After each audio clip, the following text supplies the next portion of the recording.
संकटांवर मात करण्यासाठी, जीवनात समृद्धी आणण्यासाठी आणि आपली स्वप्न पूर्ण करण्यासाठी आता आपल्याला साथ देतील शुभरत्न। आर्थिक, प्रापंचिक, राजकीय आणि शारीरिक भरभराटीसाठी आजच आपल्या राशीचं शुभरत्न परिधान करा। 5 पिढ्यांपासून विश्वासाची परंपरा। शुभरत्न केंद्र, AH मोतीवाला, नेहरू चौक, महाराष्ट्र बँकेसमोर, निपाणी। मोबाईल 09448 142421। आज आपण सर्वजण या महाविजय अभियानाच्या निमित्ताने एकत्र जमलो आहोत। या ठिकाणी या गांधी चौकामध्ये आपण सर्वजण एक संकल्प करण्यासाठी इथे एकत्र जमलो आहोत। माननीय पंतप्रधान नरेंद्र मोदींच्या नेतृत्वामध्ये आज 2014ला जेव्हापासून माननीय पंतप्रधान नरेंद्र मोदीजी हे देशाचे पंतप्रधान म्हणून त्यांनी शपथ घेतली आणि शपथ घेतल्यानंतर तो पहिला दिवस तुम्हाला आम्हाला सर्व भारतीय जनता पार्टीच्या कार्यकर्त्यांना सर्वांना आठवतो की ते ज्या वेळेला त्या संसदेमध्ये पहिल्यांदा जात होते, त्या संसदेमध्ये जात असताना त्यांनी त्या संसदेच्या पायरीवरती पहिल्यांदा नतमस्तक झाले आणि नतमस्तक होऊन त्यांनी त्या ठिकाणी असं म्हटलं की मी जरी देशाचा पंतप्रधान झालो असेल तरी सुद्धा येणाऱ्या काळामध्ये या भारत देशाचा जनसेवक म्हणून येणाऱ्या काळामध्ये काम करेल। आणि ही भूमिका 2014ला पंतप्रधान झाल्या तेव्हापासून आजपर्यंत 2023 पर्यंत कशा पद्धतीने ते करतायत किंवा निभावतायत याचं ज्वलंत उदाहरण माझ्या अगोदरच्या सर्व वक्त्यांनी देण्याचं काम केलं। 2014ला पंतप्रधान झाल्या या शेवटच्या व्यक्तीपर्यंत विकास पोहोचला पाहिजे आणि त्या विकासाची व्याख्या ही खऱ्या अर्थाने त्या ग्राम सभेपर्यंत पोहोचली पाहिजे। म्हणून त्यावेळेच्या काळामध्ये एकच निर्णय की जो सबका साथ सबका विकास या माध्यमातून त्यांनी घेतला तो म्हणजे 14 वित्त आयोगाचे पैसे डायरेक्ट ग्रामपंचायतीला जायला सुरुवात झाली। खऱ्या अर्थाने जनसेवक म्हणून जी भूमिका त्यांनी सुरुवात केली ते तुम्ही आणि आम्ही सर्वांनी अनुभवली। मी असं कोणावरती टीका करण्यासाठी इथे उभा नाही, परंतु एक गोष्ट लक्षात घेतली पाहिजे की माननीय पंतप्रधान नरेंद्र मोदीजी सातत्याने सांगण्याचा प्रयत्न करतायत सबका साथ सबका विकास आणि त्याचबरोबर सबका विश्वास आणि सबका प्रयास हेही सांगण्याचा ते प्रयत्न करतात। या देशाला महासत्ता बनवायचं स्वप्न तुम्हाला आम्हाला सर्वांना देशातील नागरिकांना जर पूर्ण करायचं असेल तर 130 कोटी जनतेपैकी प्रत्येकाने एक पाऊल पुढे टाकून प्रत्येकाने त्यामध्ये त्याचा कोणता ना कोणता तरी सहभाग घेतला पाहिजे। ज्या भूमिका ते सातत्याने मांडण्याचा प्रयत्न करतायत। हा देश सुजलाम सुफलाम झाला पाहिजे। या देशातील असणारा शेतकरी, कष्टकरी, या देशातील असणारा कामगार हा प्रत्येक जण त्याच्या आयुष्यामध्ये त्याचं उत्पन्न डबलिंग झालं पाहिजे। सध्याच्या त्याच्या उत्पन्नामध्ये वाढ झाली पाहिजे। 2014 पासून तुम्ही आपण सर्वजण पाहता। आता निलेश राणेजींनी सांगितलं की 2014च्या अगोदरचं असणारं बजेट 75 वर्ष आज स्वातंत्र्याला पूर्ण झाली आहेत तेव्हाचं असणारं बजेट 10 लाख कोटी रुपये आज जवळजवळ दुप्पटीपेक्षा जास्त झालाय। याचा अर्थ लक्षात घेतला पाहिजे की या देशातील असणारा तो प्रत्येक व्यक्ती, तो प्रत्येक कष्टकरी, तो प्रत्येक शेतकरी तो स्वतःच्या ताकदीवरती, एक स्वतःच्या हिमतीवरती आज कुठेतरी स्वतःची प्रगती करायला सुरुवात झाली आहे। देश एक वेगळ्या दिशेला जायला सुरुवात झाली। हे सहजपणे झालं नाही। हा विश्वास माननीय पंतप्रधान नरेंद्र मोदीजींनी या देशातील असणाऱ्या प्रत्येक व्यक्तीला दिलाय, इथल्या असणाऱ्या युवकांना दिलाय, इथल्या असणाऱ्या महिला वर्गाला दिलाय। या महिला वर्गाला वेगवेगळ्या योजनेच्या माध्यमातून कशा पद्धतीने त्यांचा सन्मान करता येईल छोट्या छोट्या योजनांच्या माध्यमातून ग्रामीण भागामधली असणारी महिला असेल, तिला आत्मसन्मान, प्रत्येकाच्या घरामध्ये शौचालय असलं पाहिजे, हा आत्मसन्मान देण्याचं काम जर कोणी केलं असेल तर ते माननीय पंतप्रधान नरेंद्र मोदीजींनी दिलं. हे मी यासाठी सांगण्याचा प्रयत्न करतोय की महाविजय संकल्प मेळाव्याच्या माध्यमातून तुम्हाला आम्हाला सर्व जणांना त्या प्रत्येक गावामध्ये, त्या प्रत्येक घरामध्ये जाऊन माननीय पंतप्रधान नरेंद्र मोदींना येणाऱ्या काळामध्ये होणाऱ्या निवडणुकीमध्ये दोन खासदारांपासून सुरू झालेली भारतीय जनता पार्टी आज जवळजवळ देशामध्ये सर्वात जास्त खासदार जर कोणत्या पक्षाचे असतील तर ते भारतीय जनता पार्टीचे आहेत. सर्वात जास्त आमदार जर कोणत्या पक्षाचे असतील तर ते भारतीय जनता पार्टीचे आहेत. सर्वात जास्त नगरसेवक, सर्वात जास्त महापौर, सर्वात जास्त जिल्हा परिषद सदस्य, सर्वात जास्त ग्रामपंचायतीचे सरपंच, उपसरपंच, सदस्य सर्वच या देशामध्ये सर्वात जास्त जर कोणाचे असतील तर ते भारतीय जनता पार्टी. याहूनपेक्षा जास्त काय तर सर्वात जास्त प्राथमिक सदस्य असणारी 18 कोटी प्राथमिक सदस्य असणारी पार्टी जर कोणती असेल, प्राथमिक सदस्य असणारी पार्टी जर कोणती असेल तर ती एकमेव पार्टी आणि ती तुमची, आमची, सर्वांची भारतीय जनता पार्टी आहे. भारतीय जनता पार्टीची असणारी ही प्रगती तुम्ही, आम्ही सर्वजण, आपण सर्वजण गेली अनेक वर्ष पाहतो. त्याग आणि समर्पणातून तयार झालेली ही पार्टी आहे. मी पाहतोय, मी मगासपासून इथे व्यासपीठावरून पण पाहतोय, या सिंधुदुर्ग जिल्ह्यामध्ये काम करत असताना सुद्धा पाहत होतो. इथे छोटे छोटे कार्यकर्ते, आज मला पुन्हा एकदा आनंद होतो की असे अनेक कार्यकर्ते आहेत की जे कार्यकर्त्यांनी काम करत करत त्यांनी कधीही कोणत्याही फळाची अपेक्षा केली नाही. मी कुठेतरी ग्रामपंचायतीचा सदस्य होईन, मी कुठेतरी सरपंच होईन, जिल्हा परिषदेमध्ये मला कुठेतरी पद मिळेल, मी आमदार होईन, खासदार होईन, अशी कोणतीही भूमिका न ठेवता पक्षाच्या भूमिकेबरोबर, पक्षाच्या विचाराबरोबर चालणारे असे असंख्य कार्यकर्ते या संपूर्ण देशामध्ये तुम्ही, आम्ही सर्वजणांनी पाहिले. मी बऱ्याच ठिकाणी पाहिलंय, अनेकांनी तर प्राणाची आहुती दिली. केरळ सारखा भाग असेल त्या ठिकाणी काम करणं सुद्धा अत्यंत कठीण होतं. भारतीय जनता पार्टीची संघ विचाराची भूमिका मांडणं सुद्धा कठीण होतं. परंतु त्याही ठिकाणी संघ विचाराचे असणाऱ्या प्रत्येक कार्यकर्त्याने आपला विचार सर्वांसमोर नेण्याचा प्रयत्न केला.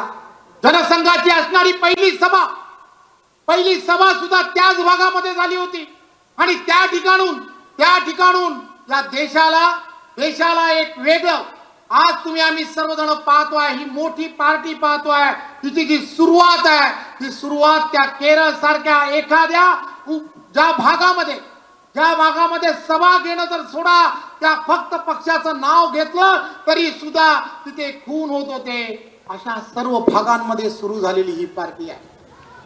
त्यामुळे या पार्टीची त्याग आणि समर्पणाची असणारी भूमिका तुम्ही आणि आम्ही सर्वांनी जनसामान्यांपर्यंत पोहोचवली पाहिजे.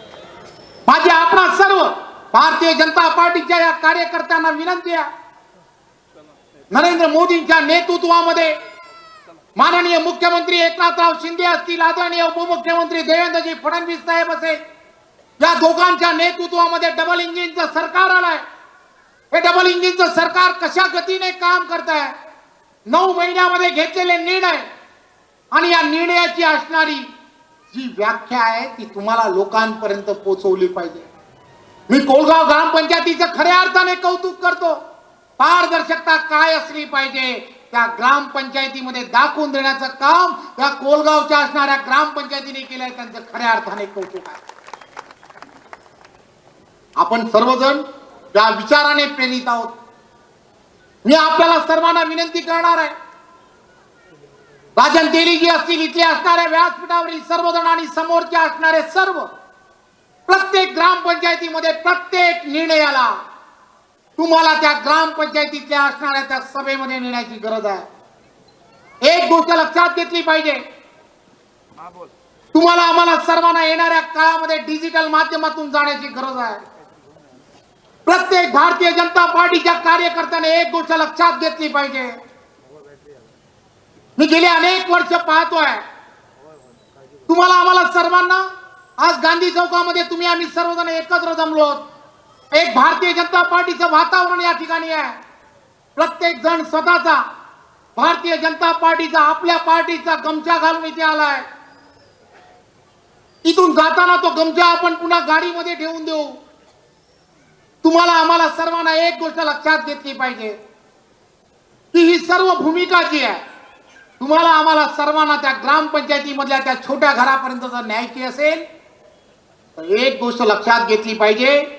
आपलं पक्षाचं असणारं चिन्ह आहे, हे जे कमळ आहे, हे कमळ हे फक्त आजच्या सभेपुरतं नाही तर 24/7 24 तास पूर्ण आठवडा आणि 365 दिवस आपण हे लावून आपल्या ग्रामपंचायतीमाने रोज आपल्या दर्शनी भागामध्ये लावून फिरलं पाहिजे. काय फायदा होऊ शकतो तर त्या प्रत्येकाला कळलं पाहिजे की इथलं वातावरण राजनगिरीजी सांगतायत की इथले असणारे प्रत्येक ग्रामपंचायतीमध्ये भारतीय जनता पार्टी आहे. प्रत्येक नगरपंचायत भारतीय जनता पार्टीच्या ताब्यात आहे. हे सगळ्याच्या सगळं चित्र तुम्हाला खालीपर्यंत नेलं पाहिजे. सर्वसामान्य माणसाला कळलं पाहिजे की हे सगळ्याच्या सगळं डबल इंजिनच्या सरकारमुळे होत आहे. एक गोष्ट लक्षात घेतली पाहिजे, किसान सन्मान योजना माननीय पंतप्रधान नरेंद्र मोदीजींनी सुरू केली. प्रत्येक शेतकरी 1.5 लाखापेक्षा जास्त शेतकरी या जिल्ह्यामध्ये असणारे 1.5 लाखापेक्षा जास्त शेतकऱ्यांना वर्षाला 6,000 रुपये जिल्हा बँकेच्या माध्यमातून त्यांच्या प्रत्येकाच्या अकाउंटमध्ये जात आहेत. माननीय मुख्यमंत्री एकनाथराव शिंदे असतील, उपमुख्यमंत्री देवेंद्रजींनी पुन्हा एकदा जसे केंद्राच्या माध्यमातून मिळत आहेत, राज्याच्या माध्यमातून हे 6,000 रुपये हे त्या प्रत्येक शेतकऱ्याच्या अकाउंटवरती येणाऱ्या काळात जात आहेत.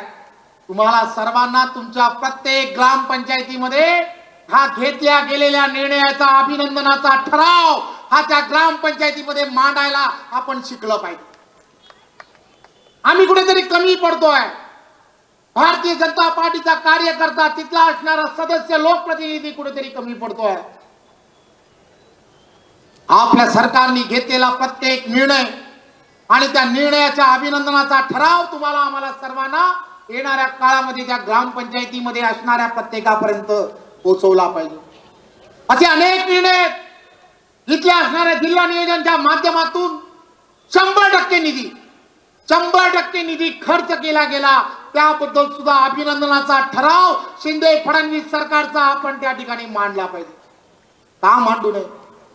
आपण जर केलाय तर आपण त्याचं क्रेडिट सुद्धा घेतलं पाहिजे. पारदर्शकपणे काम जर होत असेल तर पारदर्शकपणे काम करणारी प्रत्येक व्यवस्थेचं अभिनंदन आपण करायला हवं. या सर्व गोष्टी तुम्हाला आम्हाला सर्वांना सर्वसामान्य माणसांपर्यंत पोहोचवण्याची गरज आहे. एक गोष्ट लक्षात घेतली पाहिजे की इथले असणारे रस्ते, इथली असणारी परिस्थिती तुम्हाला आम्हाला सर्वांना बदलायची आहे. पण बदलायची आहे, परंतु इथली असणारी मानसिकता कोण बदलणार? इथले असणारे काही अधिकारी जर चुकीच्या पद्धतीने वागत असतील तर त्यांना त्याची जागा कोण दाखवणार? हे सर्वच्या सर्व तुम्हाला आम्हाला सर्वांना उघड्या डोळ्याने भारतीय जनता पार्टीच्या कार्यकर्त्याने प्रत्येकाने हे लक्षात घेतलं पाहिजे. माननीय अटलजींच्या नेतृत्वामध्ये पंतप्रधान सडक योजना सुरू झाली. अटलजींच्या नेतृत्वामध्ये पंतप्रधान सडक योजना सुरू झाली. गावापर्यंत समृद्धी पोहोचली पाहिजे म्हणून अटलजींनी सुरू केलेली पंतप्रधान योजना, देवेंद्रजींच्या काळामध्ये मुख्यमंत्री ग्राम सडक योजना या सुरू झाल्या. मुख्यमंत्री देवेंद्रजींनी सुरू केलेल्या योजना तेव्हापासूनचे आजपर्यंत काम जर कोणी एखादा कॉन्ट्रॅक्टर करणार नसेल तर त्याला त्याची जागा दाखवायची की नाही तिथे ती भारतीय जनता पार्टीच्या कार्यकर्त्यांनी दाखवली पाहिजे. येणाऱ्या काळामध्ये तुम्हाला आम्हाला सर्वांना हे काही तुमचं आमचं काम नाहीये. जनसामान्यांचे करातून तयार झालेले हे पैसे सामान्य माणसाला सर्व सुखसोयी मिळाल्या पाहिजेत, सामान्यांचं जीवन सुखकर झालं पाहिजे, शेवटच्या व्यक्तीपर्यंत सरकार आणि सरकारच्या योजना पोहोचल्या पाहिजेत. हे सर्व आम्हाला तुम्हाला करायला हवं. नाहीतर एक दिवस असा येईल की अशा अनेक योजना ज्या केंद्रापासून सुरू झालेल्या योजना आणि केंद्राने असं ठरवलं की राज्य शासनाचा त्यामध्ये सहयोग असला पाहिजे, राज्य शासनाने त्याच्यामध्ये त्याचा पाठ ठेवला पाहिजे. आणि असं लक्षात येतं की पश्चिम बंगालमध्ये केंद्राकडून असणाऱ्या योजना, मग ते किसान सन्मान योजना असेल, या योजना आजही स्वीकारल्या गेल्या नाहीत. शेतकऱ्यांचं नुकसान होत आहे हे तिथल्या लोकांना समजून सांगितलं पाहिजे, त्यांचे डोळे उघडले पाहिजेत. हे कोण करणार? हे आपणच करायला हवं. राज्य शासनाचा हिस्सा गेल्या अडीच वर्षामध्ये केंद्र शासनाच्या योजनांसाठी, मग त्या रेल्वेच्या असतील, सर्वच्या सर्व योजनांसाठी दिला गेला नव्हता. याला जबाबदार कोण? तर याला जबाबदार त्यावेळेचं असणारं महाविकास आघाडीचं सरकार होतं, हे समजलं पाहिजे. आणि म्हणून शिंदे फडणवीस सरकार, मुख्यमंत्री एकनाथराव शिंदे आणि आदरणीय उपमुख्यमंत्री देवेंद्रजी फडणवीस साहेब या सरकारचं त्या प्रत्येक ग्रामपंचायतीमध्ये अभिनंदन करण्यासाठी तुम्हाला आम्हाला सर्वांना सज्ज व्हायला पाहिजे. ही भूमिका तुम्हाला आम्हाला सर्वांना मांडली पाहिजे. 2014 तुम्ही आम्ही सर्वांनी पाहिलंय, डिजिटल माध्यमातून माननीय पंतप्रधान नरेंद्र मोदीजी ज्या वेळेला पंतप्रधान झाले, आजची परिस्थिती बदलत चालली आहे. आजच्या परिस्थितीमध्ये एक डिजिटल माध्यमातून एक नेरेटिव्ह मोठ्या प्रमाणामध्ये हा संपूर्ण समाजामध्ये पसरवण्याचं काम केलं जात आहे. आपण सर्वजण या देशामधील असणारे जवळजवळ 18 कोटी प्राथमिक सदस्य भारतीय जनता पार्टीचे आहोत. तुम्ही सर्वजण डिजिटल माध्यमातून फेसबुक असेल, ट्विटर असेल, या सर्व माध्यमांचा वापर करतात. तुम्हाला एक गोष्ट लक्षात घेतली पाहिजे की येणाऱ्या काळामध्ये आपले सर्व नेते, मग ते माननीय पंतप्रधान नरेंद्र मोदीजी केंद्रामध्ये असणारे नेते असतील, त्यांच्याबरोबर असणारे सर्व मंत्रिमंडळाचे सर्व आपले नेते असतील, आणि राज्यामध्ये असणारे आदरणीय मुख्यमंत्री असतील, त्याचबरोबर उपमुख्यमंत्री आणि त्यांच्याबरोबर असणारे सर्व मंत्री, या सर्वांना आपण आपल्या फेसबुक, ट्विटर वरती फॉलो करायला शिकलं पाहिजे. आपले असणारे विरोधक मोठमोठ्या कंपनीच्या माध्यमातून एखादी पोस्ट करायची असेल तर 80 पैशापर्यंत खर्च करतायत. आपल्या विरोधातल्या पोस्टसाठी 80 पैसे खर्च करतायत. त्यामुळे आपली भूमिका फार महत्वाची आहे. या विजय संकल्प मेळाव्याच्या माध्यमातून तुम्ही सर्वजण, आपण सर्वजण येणाऱ्या काळामध्ये इथला असणारा प्रत्येक जण, या प्रत्येकाने आपल्या सर्व नेत्यांना फॉलो करणं, त्या सर्व नेत्यांच्या असणाऱ्या भूमिका या जनसामान्यांपर्यंत पोहोचवणं, आणि जनसामान्यांना हे दाखवून देणं की हे डबल इंजिनचं सरकार आहे, केंद्रातलं आणि राज्याचं जे सरकार आहे, हे सरकार किती गलत गतीने काम करत आहे, किती पारदर्शक पद्धतीने काम करत आहे. आणि हे पारदर्शक पद्धतीने करणारं काम तुम्हाला आम्हाला सर्वांना जनसामान्यांपर्यंत पोहोचवायचं आहे. 2024 ला होणाऱ्या लोकसभेमध्ये माननीय पंतप्रधान नरेंद्र मोदीजी आणि आदरणीय अमित शाह आणि आदरणीय राष्ट्रीय अध्यक्ष नड्डाजींनी तुम्हाला आम्हाला सर्वांना एक उद्दिष्ट दिलं आहे की तुम्हाला आम्हाला सर्वांना आता एनडीएचे असणारे आपले खासदार आहेत, या खासदारांमध्ये भर टाकायची आहे. तुम्हाला आम्हाला सर्वांना 400 पार करायचे आहेत. आणि हे 400 पार करत असताना सिंधुदुर्ग आणि राजापूर हा मतदारसंघ तुम्हाला आम्हाला सर्वांना जिंकायचा आहे. आणि म्हणून हा जर मतदारसंघ तुम्हाला आम्हाला सर्वांना जर जिंकायचा असेल तर भारतीय जनता पार्टीच्या प्रत्येक कार्यकर्त्याने प्रत्येक त्या भागामधील असणाऱ्या मतदारांपर्यंत पोहोचलं पाहिजे.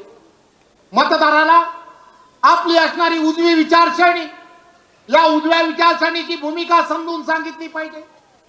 कोरोनाच्या काळामध्ये कशा पद्धतीने देशातली आणि जगातली असणारी परिस्थिती समजून सांगितली पाहिजे. या देशामध्ये एकही नागरिक उपाशी राहिला नाही.